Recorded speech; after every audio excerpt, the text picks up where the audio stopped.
April 1912. The richest ship ever built goes down, and the man who financed her never boards. 18 months later, the Federal Reserve is born. A century after that, the printing never sleeps.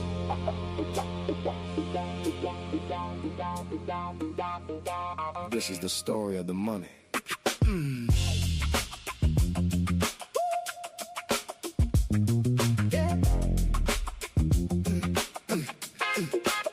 Yeah, the story goes the Gilded Age was printed on a manifest. A floating palace made in Voyage Morgan's grandest canvas, yeah. Asked the Guggenheim and Straits aboard her when she slipped the pier.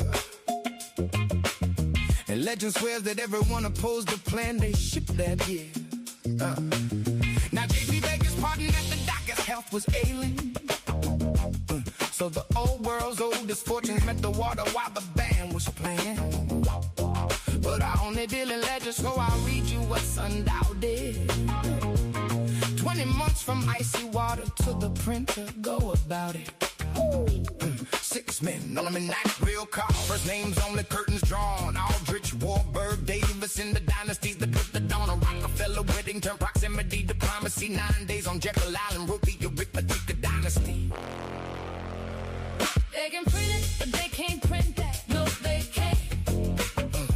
Every dollar's getting thinner, better watch your back. So where you get the truth? The Daily Stack. Where you learn the game? Daily Stack. 12:30 on the dot, and we don't know how to slack. When the paper turns to powder, I'll be sitting on the stack. So the engine started humming, watch a century capitulate. In 33 they took the gold, a signature note litigating. 6102 a decade in the silver, what you holding? Paid you 20, priced at 35, the share was silent golden. Then every war became a tab, the printing press would underwrite. Vietnam drained out the vaults till Nixon cut the cord one Sunday night. 2 decades in the desert, ran it, Trugan on the ticket. No bond driving, no bake sales, just dilution, so specific. Come on, eat the whole casino, nearly burned down to the framing. So they built a house with gold deposits called the ashes saving. Balance sheet ran wonderful while wages barely got a raise. That was just a dress rehearsal for the flood of later days. March 2020 markets in free fall.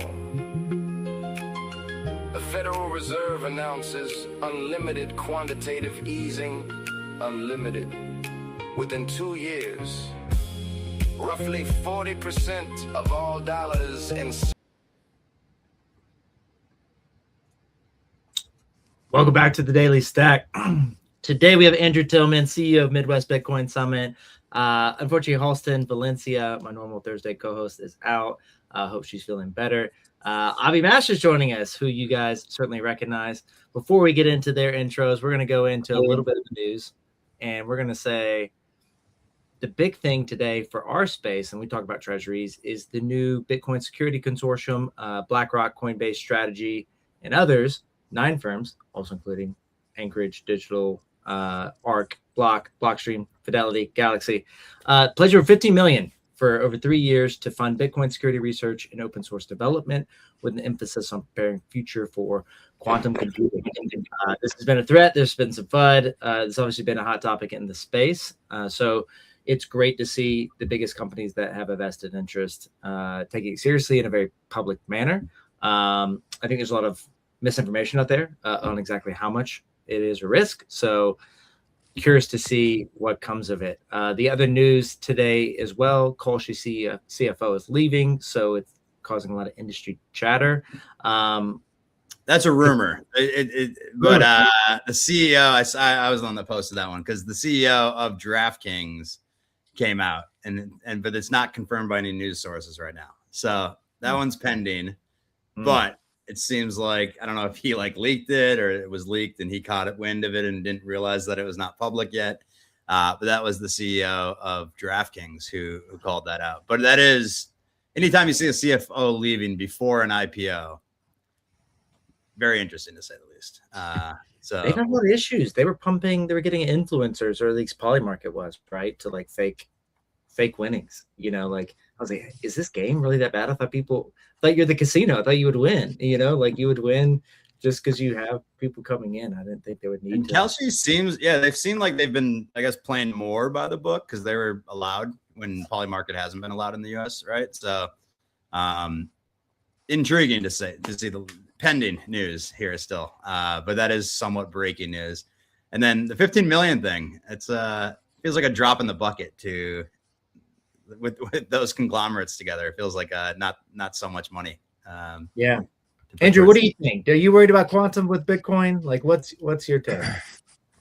No, I mean, not really. I think that quantum is a area that majority of people don't really understand quite well, even like some of the top researchers in the space. And so a lot of the speculation around the risk is just that, speculation. So until we actually get qubit scaling that is I don't know, like practical and it doesn't create more noise. And, I think we're just very far away from that. And, as the risk scales, I think the focus on the solution will scale as well. So I'm not too concerned.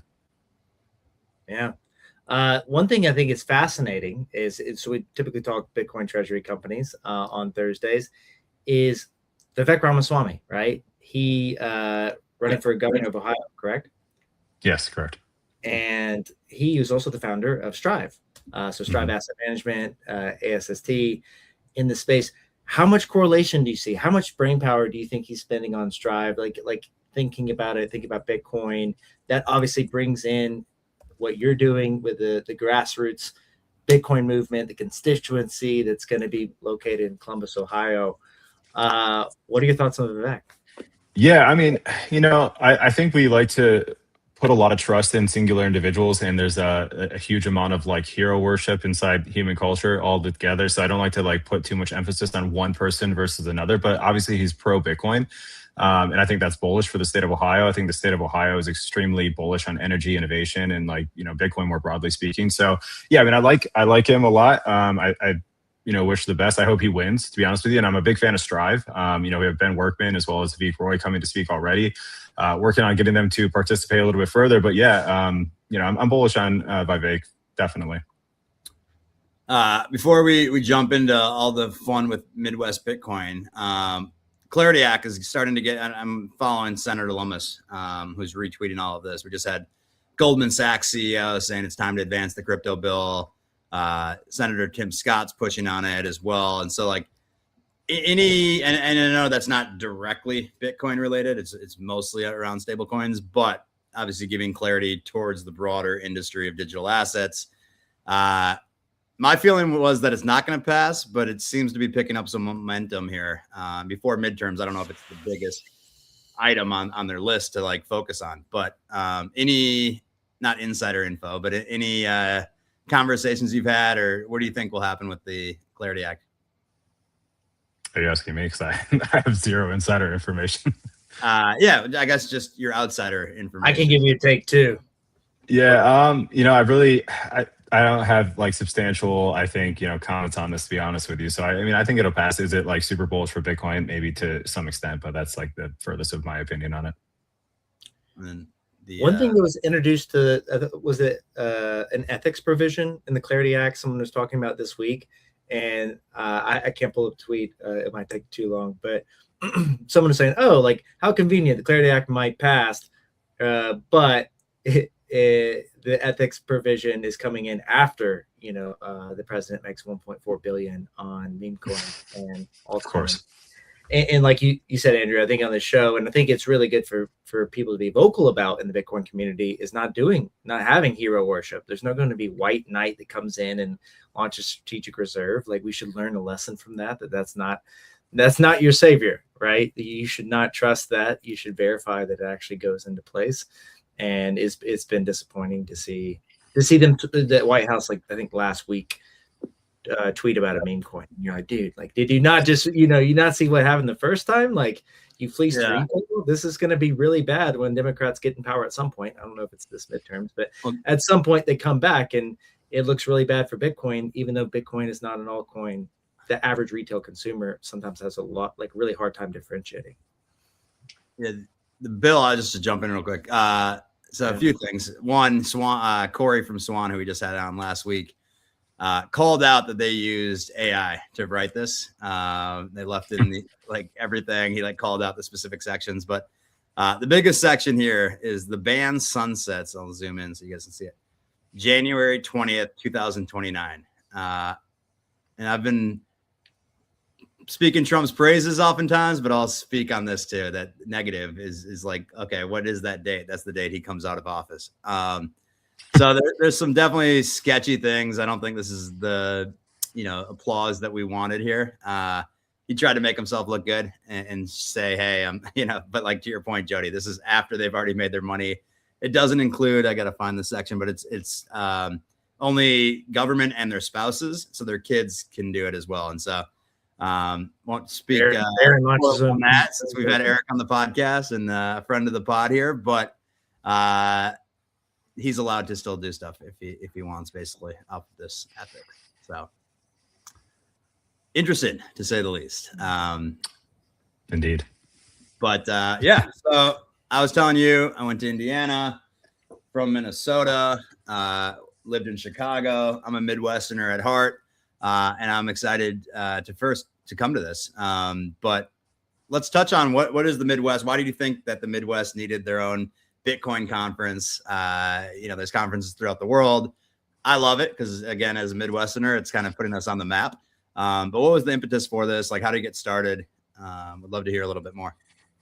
Yeah, I mean, it is like a long story that really just kind of like directly stems out of my entire life experience as a Midwesterner. But I grew up in Michigan. I went to school in Michigan, and then I moved to Ohio for 6 years, like in my early engineering career. And now I live in the Chicagoland area. But, the Midwest region has never had a Bitcoin conference. There's been some altcoin conferences or like some energy kind of like, tangential energy conferences around Bitcoin mining, but there's never been a full spectrum Bitcoin conference in the Midwest. And I think the Midwest is a region that has just been kind of like forgotten about. It was once one of the greatest regions to live in post World War II, and it was the proof of work area of the country where we actually made stuff, we sold stuff, we exported goods to the rest of the world. And the fiat system post 1971, going off the gold standard, really destroyed this region. And so for the people living here, it's very obvious, especially if your parents are from this region or your grandparents are from this region. A lot of the cities that were once great places to have a job, without a 4-year degree, to work in a factory, be able to like afford a lifestyle that was comfortable for you and your family, that is gone for the most part in the Midwest. And it's ironic that most of the conferences are in areas of the world that fiat has basically propped up because of the financialization of our economy. So the Midwest is literally Bitcoin country, right? We are proof of work. We are like as based as it gets, very principled, kind of, salt of the earth type of individuals, for the most part, generalizing. And it was an area that was deeply rooted in working hard. And really the fiat system eroded it. So I think, why does the Midwest need Bitcoin and a Bitcoin conference? Well, for all those reasons. And I think that it's time that we did one here, because I am a hardcore Bitcoiner, and I think this is one of the solutions to revitalizing the Midwest. Yeah, and I think what you're saying exactly is around, and it takes a long time to like piece together. Not everyone wants to sit down in their free time and read an economics book or read a book about the history of money. But the more you get into Bitcoin, you see all the canon of like really good Bitcoin books, and you see with globalization taking off that we decided, and we strategically made the shift from manufacturing internally and domestically. We wanted to export dollars, and that became the thing of dollar hegemony, the petrodollar of, as long as people are paying us in US dollars, we're or like holding these on their balance sheet, holding these in their own strategic reserves and treasuries in the countries, we're happy to go pay China, to manufacture all of our stuff that we're getting. Yeah. And it just gutted, like you said, like the Midwest was hit so hard. I think that people have a really hard time, tangibly understanding that. But you hope that that becomes the door to Bitcoin, because you're like, wait, if we weren't so based around the financialization of the system and exporting dollars and having every oil transaction in the world based on dollars, then we would actually have tangible things to work with, and we would actually have be able to be competitive on a global global landscape. And now we're seeing, I think that's why people in the Midwest too have voted for Trump, because they need more drastic action to happen to bring back domestic manufacturing. Yeah, and I think it's something that isn't a feasible solution in the short term. It's very difficult to bring back manufacturing jobs into the United States. I mean, the reason why they have left is because we have an artificially strong U.S. dollar, because there's a perpetual bid for that U.S. dollar in foreign economies. And so, how do you bring back manufacturing jobs when the manufacturing cost is heavily rooted in labor? And that's why these jobs were offshored into cheaper labor markets. So the fundamentals haven't really changed. The U.S. dollar is still the reserve currency of the world, and so, I mean, the only way that you can bring back jobs to America is if they're high margin, and like they are efficient on the manufacturing side. So, if it's semiconductors, totally makes sense, right? But we're not going to bring back like making socks or shoes here. Like, it's just an unreasonable thing to think about. And so we have to think about, well, what's the fundamental problem here? It's the money. The money is like deeply broken. It's in our favor as Americans, but for manufacturing jobs where like the unit cost of production is deeply associated with the labor costs, like you have a problem in your manufacturing base in the United States. So like we have to just kind of find alternative solutions to that. I just watched a Saylor speech. He was talking about with AI. It's like, if you're ever thinking of something, have AI do it. And Jody and I have fallen into this situation too, where it's like, all right, AI is just better than me at a lot of things, right? And he was talking about how everything is just going to go like almost fake in a sense, where the robots are taking over. But one thing they can't take over is Bitcoin having 21 million, and that's forever, right? He's also been in the news for selling Bitcoin after he said he would not. A lot of treasury companies are also now following suit and selling Bitcoin. Would love your take, just like, and you probably have to be careful because maybe I know some of them are speaking at your event, but would love your take on, what happens here with a lot of these treasury companies. Does it go down to, the top 15, top 20, and the rest have to sell their Bitcoin, get acquired? We have Bitcoin creeping back up right now slowly. So, that would obviously be a savior, but they have bills to pay. It's expensive to have a public company, with administration costs. So curious your take on what happens with these treasury companies.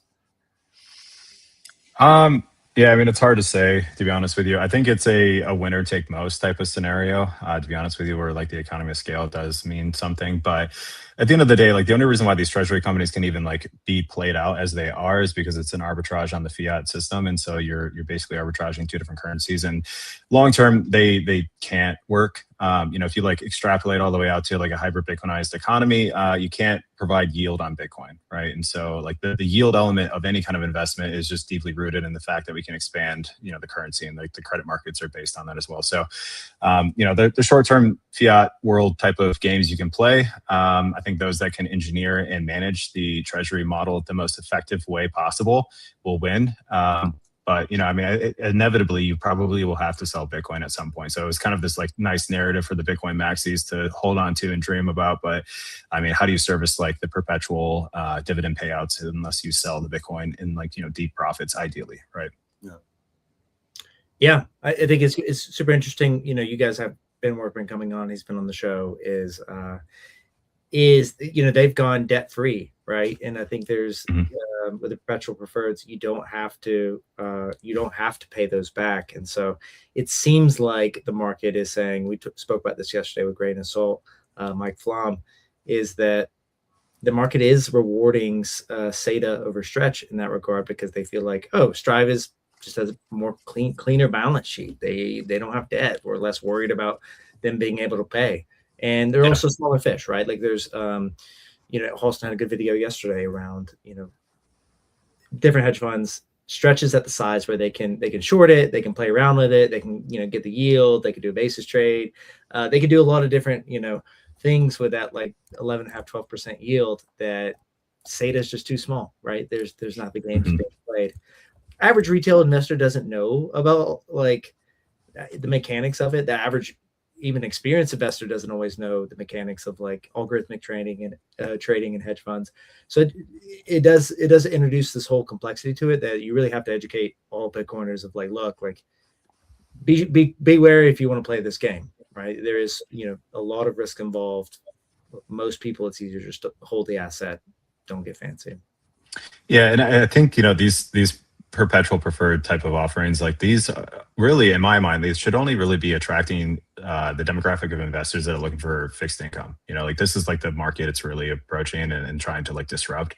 So like to me, it's not a supplement to Bitcoin. It doesn't solve the problem that Bitcoin solves. It's just like, it's a low volatility, or it should be by design a low volatility, fixed income instrument where you have a higher yield payout, right? So, I don't really concern myself with it too much. I think Bitcoin is the signal. This is just an instrument that can be built off of Bitcoin. As kind of a backing to the asset itself.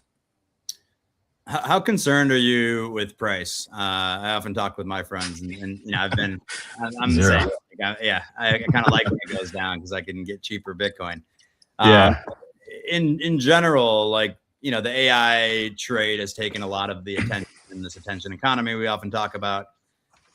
Do you think, I say I don't care about price, but like if Bitcoin sat for 20 years at 20,000, my answer would be different, I think. Do you think it's just inevitable that price goes up, or are you of the guild that like Bitcoin should be part of the economy and be spent? Like, because we've talked to I'm blanking on his name now, the guy from Africa we just brought on. He was saying Africa. Yeah. So yeah, Stafford Massey. He was saying like he doesn't care about price at all. He thinks Bitcoin should be in circulation a lot more. Curious your take. Do you view it as like digital gold, or are you in the camp that says like Bitcoin should be used as a currency essentially? Both actually. So I think it's just like different phases of like the Bitcoin journey. So I'll just start with the first question. Am I worried about price? No, not at all. When we dipped underneath the previous all-time high in 2022 at like 16K and then 15.8K, I leveraged my house and bought more Bitcoin. So yeah, like anytime we're underneath like a previous all-time high, like I'm happy as can be. It sucks that we've been sitting here kind of chopping sideways because like for the newbies coming into the mix, it's a little bit harder of a narrative to sell to them. But like fundamentally, nothing has changed. Like the national debt problem has not changed. The fiat system has not changed. Governments haven't become like, magically more responsible overnight. Like we have the same problems. The other thing that we have is an AI trade that like is deeply deflationary. And so the governments are having wet dreams over this all night long because they can print into this perpetually. And obviously it's a productivity play and it's an arms race to like, information and agentic AI and et cetera, et cetera, et cetera. It's deeply, disruptive and innovative. So it's awesome. It's cool. And, it's very important, but that's where the money's chasing. The way I look at Bitcoin, I don't think it's going to trade sideways forever. I obviously like all the same problems that are kind of underlying the value proposition for Bitcoin are still there, and there's still very big problems going forward. Do I think that Bitcoin needs to be spent into the economy right now? Not really, but I think it helps with like the three phases of money. If you like classically look at what money is, it's like a store of value. It has to be a store of value if it's going to be a good sound money. And then, shifting over to the medium of exchange, like it has to be exchanged with other people for goods and services. It has to take that form eventually. And then as you take on more of a medium of exchange across the economy, then it becomes a social fabric. It's the unit of account, like we all associate and price things in it. So I think the camp that pushes for Bitcoin to be exchanged and used as a medium of exchange, that is just, they're just trying to like kind of fast forward that second phase, right?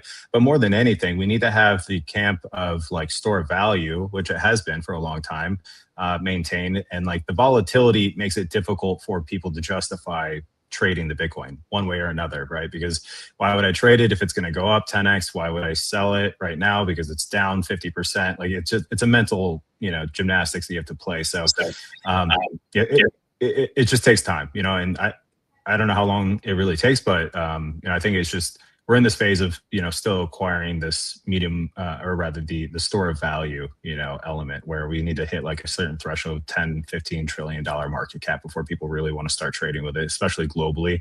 Plus, you need the liquidity behind it. You need to have that liquidity for the macro trade. Yeah, Andrew, I know we talked about this too when we first met. Is like, how do you navigate when you're building a conference? Things are always hard money wise and revenue wise, and you're committing capital up front to like these big venues, and somebody comes in and the Genius Act just passes, and there's a stablecoin issuer that wants to come in and sponsor it. Like maybe they're local or maybe they feel like there's some benefit there. How do you stay Bitcoin only? How do you stay focused on it? How do you explain that to other people involved that say, hey, this is a gray area, like it just got approved by the government? Stablecoins are becoming accepted. But then you dig deeper and you're like, well, what are stable coins built on? And then, some are good, some are bad, some are on chains that are like, absolutely, extractive, fiat minded, horrible altcoins that, people have lost money on. Others are just like pretty vanilla, just chains that maybe like Tempo or something that Stripe came out with, or Robinhood comes out with a chain. Like they have other businesses where it's not just extraction. So how do you navigate that? Like, how do you have those conversations? Yeah, I mean, when it's like an explicit altcoin type of conversation, it's just an immediate no.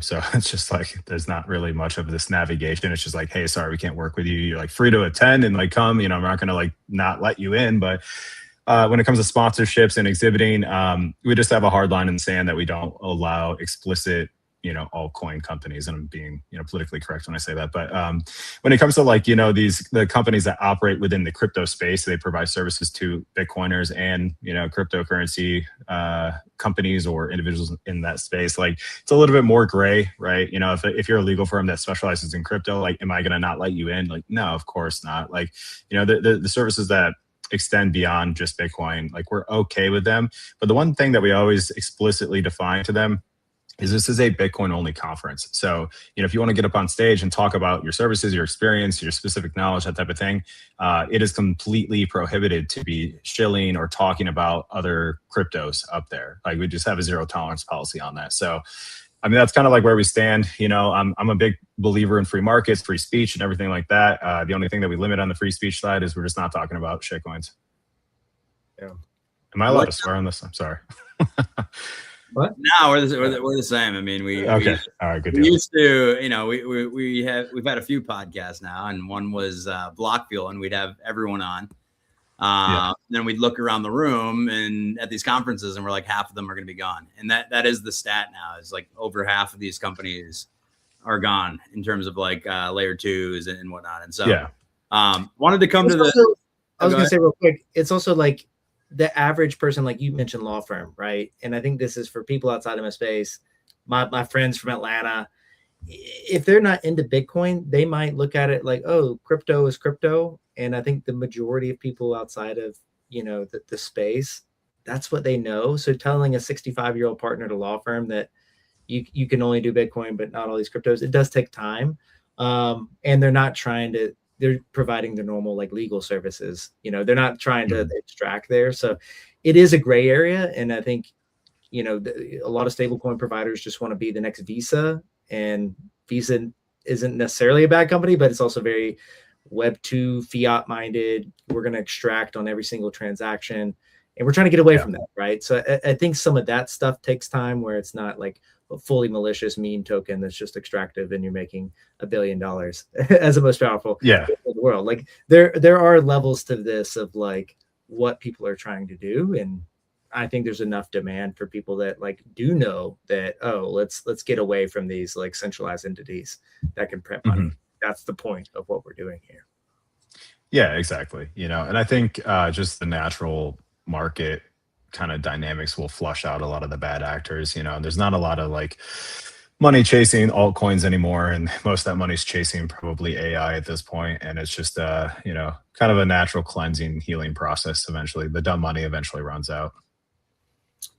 It's going through some of the speakers and the schedules here. I know you can't like necessarily pick favorites, but is there a specific topic that you're most excited to hear from, or because you got quite a mix, of politicians, you got founders of companies, you got social influencers as well. So curious if there's, anything specifically that you're most excited about. And if you need to be PC, you can figure out a way to answer that, let me just be like a very selective kind of answer for that one. I think Joe Bryant, What Is Money it's definitely my favorite. I think, I don't know if I'm still frozen on the screen, but Joe Bryant is a fantastic educator. He's like one of the OG Bitcoin educators, and this is his first time in the US market presenting what is the problem.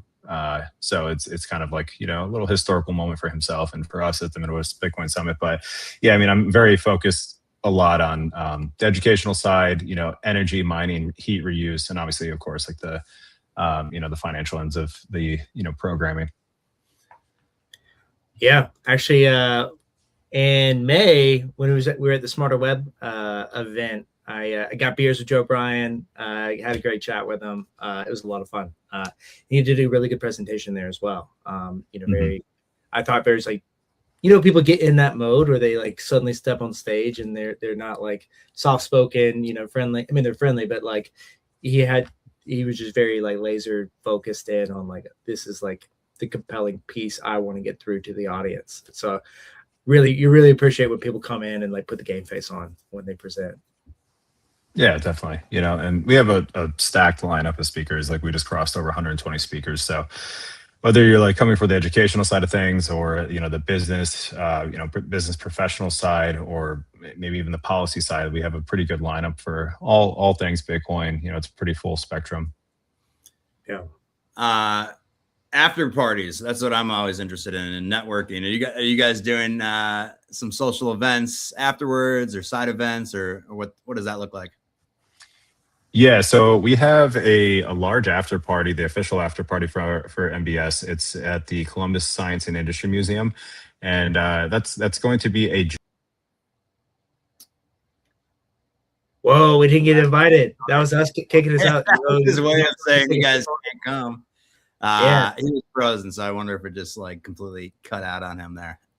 This was a zero interest rate period. So this is 2014, 2015. But when I worked at a company in San Francisco called Zenefits, just raised 500 million, and we had a huge holiday party at a big science center. Can't remember the name of it, but it's like located on the water in San Francisco, and incredible. It's so interesting. If you like have a cocktail and you're just walking around like this cool science center, this interactive.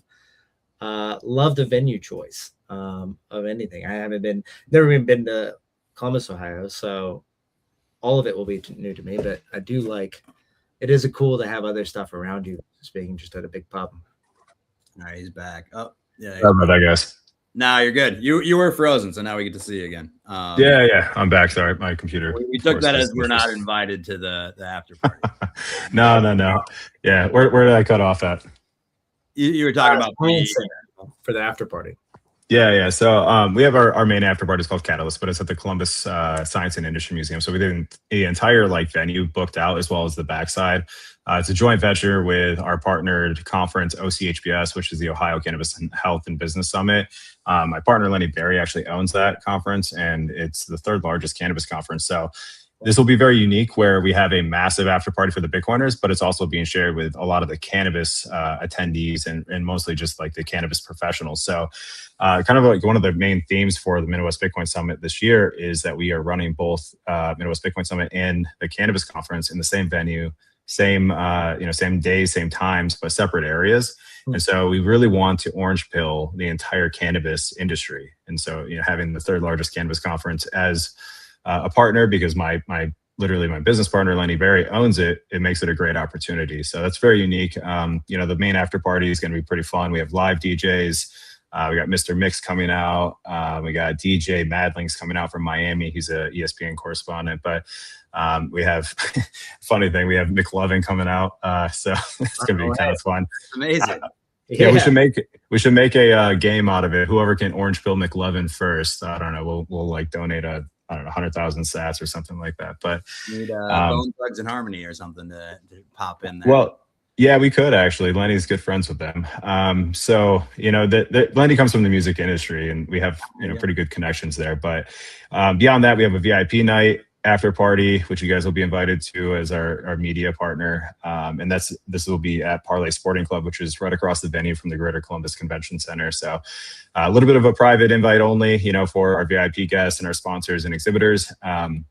But beyond that, there's a lot of other third-party activities and events going on that are, kind of coming through the pipeline right now. Well, if there's one way to get the Bitcoin prices higher, it's to combine cannabis and Bitcoin. That was a little high Bitcoin joke. I'll stop. Yeah. I mean, by the way, so yeah, and joke. I would say though, like practically speaking, Bitcoin solved a lot of the problems inside the cannabis industry. Like these are cash only businesses. They're cash heavy. They're all self-financed. There was no bank loans that you could get as a cannabis operator inside the state of Ohio. So like every single private owner inside the state, which is probably like 70-80% of the companies that are operating there, they're high net worth individuals or ultra high net worth individuals that we know personally from our network. They have lending issues, they have payment issues, they have banking issues, they have all these problems that Bitcoin solves, and they're an industry that is worth like 50+ billion across our country. So it's an easy orange pill, and they're all like kind of culturally anti-establishment, anti-government, pro-freedom. So they're basically Bitcoiners that don't even know it. Yeah. I feel like there's so many that are like in Northern California, like Humboldt. I'm in Oregon, and like, like life didn't really change. I feel like when like there was a full legalization of everything, of like it didn't make a material difference, and people forgot about it. And you're like, oh, there were so many boogeymen that were suddenly slayed, but then people don't admit it, right? Like I'm from the South, and people are very against marijuana, at least from like a public legislation perspective. But out here, it's like it doesn't really matter, but you still have the banking issues even now. Like it's very hard to work in that industry, considered high risk. So cool to see, who comes over, who gets orange pilled, and also just bringing in like the good crossover crowd, right? Like Avi's talked about a few times, even going to Strategy World and listening to their like business intelligence software team, which is like much bigger than their 12-person Bitcoin team. Just hearing them talk about their orange pill stories, very, very different than what you would expect. The one thing I was going to say in the VIP is when I was in Prague, the right size small conference and like a mid-sized conference where it's not the one like in Vegas that's like feels crazy, is you do have more people hanging around and big people hanging around that just like you can go up to and talk to, like Jeff Booth. He's just sitting there chilling, go up and talk to him.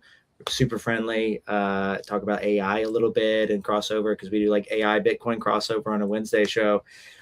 So that's what I'm excited for you guys. Like I do think that's more people need to experience that, where it's not big and crazy in Vegas and people, it's so big that people that are famous hide, because like they need protection. There's some crazy people out there for sure.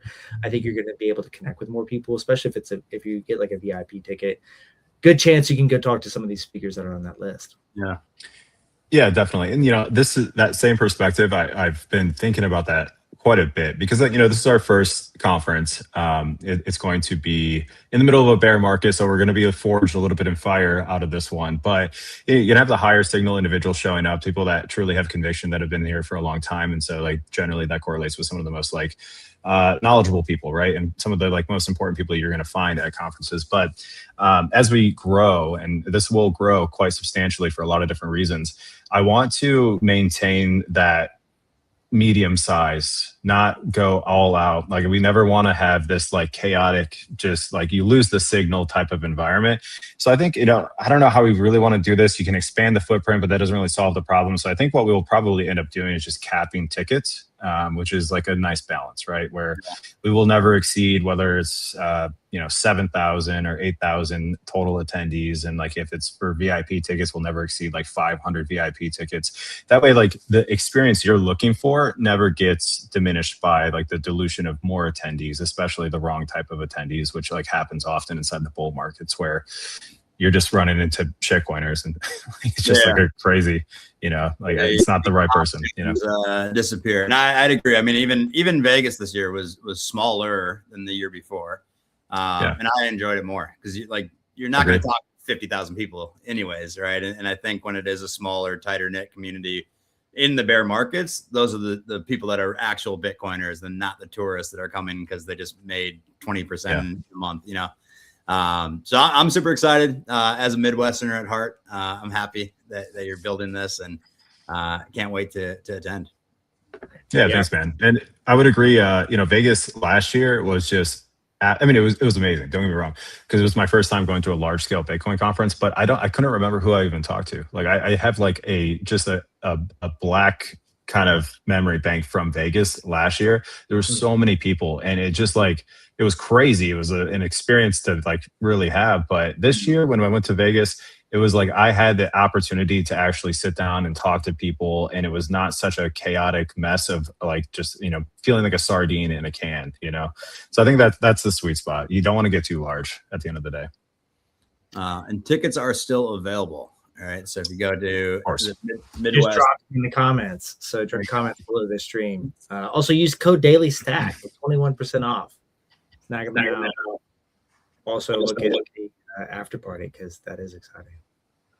Yeah, so the after party is a little bit unusual because when you go to Catalyst, you'll be redirected through a company called Green Tie Affairs, which Lenny owns that, and that's because it's a joint effort. We're running it through his company, Green Tie Affairs, which is affiliated with OCHBS. But yeah, nonetheless, tickets are on sale. One thing that I will say is we will never play this game where we do the countdown for like next ticket pricing. Like our ticket pricing is what it is. I don't know.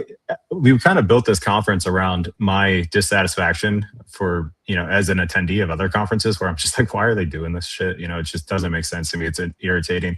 And I get why they do it. There's incentives of why they, do this thing, such as majority of ticket sales come in the last like 1 to 4 weeks, 50% of the ticket sales do. So people are inherently procrastinators. But the one thing that I want to do is just respect the attendees as much as we can. And that's why we priced our tickets the way we did. And we're not going to like gouge you as you get closer to the event. So, tickets will be $50 starting all the way up to $1,500. Yeah, we're excited. I'm excited to see our very own Halston Valencia is going to be speaking there as well. So that would be fun to see that. And I saw Eric Stoltz was just added. Who's Eric Stoltz, one of our old coworkers.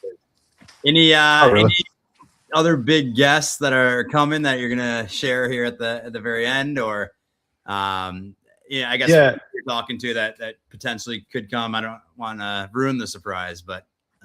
Yeah. So, I mean, we have a lot of companies coming in last minute, a lot of speakers that are being, they're giving us their commitments last minute. So like Swan, Unchained, they've recently just come into the fold. We got Anchorage Digital coming in, which is, not maybe as explicitly excited for a lot of the Bitcoiners, but, no Michael Saylors. I don't think Saylor even probably would like give us the time of day right now, but we're working on getting some of the more exciting speakers. But I think that the point though really is like we should focus more on the people you haven't heard, the voices in the mix that are coming, like, kind of like the generation 2 Bitcoiners, because it feels like a little bit of a shift of the old guard. A lot of people are taking breaks from podcasting, they're taking breaks from social media, and there's a lot of bright minds out there. And so the Midwest Bitcoin Summit is really focused on putting people on stage that are great in their lane, and there's a lot of new areas of Bitcoin that are unfolding, such as like the insurance angle or the real estate plays. Like there's a lot of solid people that like are maybe not as well known, and so I'm really excited for those folks to be on stage.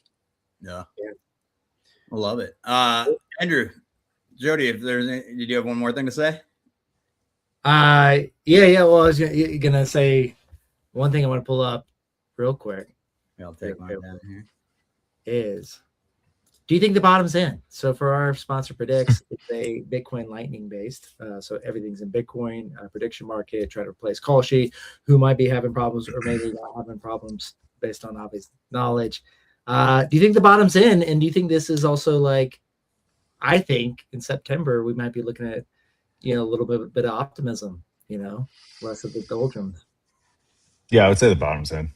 I mean, if I had to like actually place a bet on it, yeah, I think so. I mean, I looked at 58K as like a pretty strong support level, and we bounced from that pretty significantly. We're obviously chopping sideways right now, but I don't see us going much lower without like a black swan event. Yeah, I agree with that. I think the bottom's in, maybe a one-day candle under 60, but I just don't think we would see prolonged there. I think there's too much like optimism in space and rotation out of a lot of these AI names, especially with SpaceX kind of like stock doing okay, OpenAI and Anthropic IPOs pushed to next year. I think people are all right, like that was what we were waiting for, those big 3 IPOs to go through and then some liquidity come back. Absolutely a pleasure to have you on. And then we should have you on if you have time while we're at the actual summit. While we're in person, like that's always great getting in-person content. So we'll have you back then. For the audience, in the comments, we have linked Daily Stack. Use the code 21% off the tickets and use the link that should take you and pre-populate the code right there. Yeah, thanks for having me on, guys, and looking forward to doing it in a few weeks, I suppose. Yeah, and tomorrow, for those that are tuning in tomorrow at 12:30, we're gonna have an update. I don't know if you saw that whole New York situation where someone found thousands of wallets and basically claimed them. We have an update from the Bitcoin lawyer guy on that piece, which is very interesting. And then we also have Constantine. I'm not going to try his last name here. He's going to be joining as well, which I'm very excited about. So got a good show tomorrow. Everyone enjoy their Thursday, and we'll be back 12:30 Eastern tomorrow. Amazing. Thanks, everyone. Thanks, Andrew. Thanks, guys.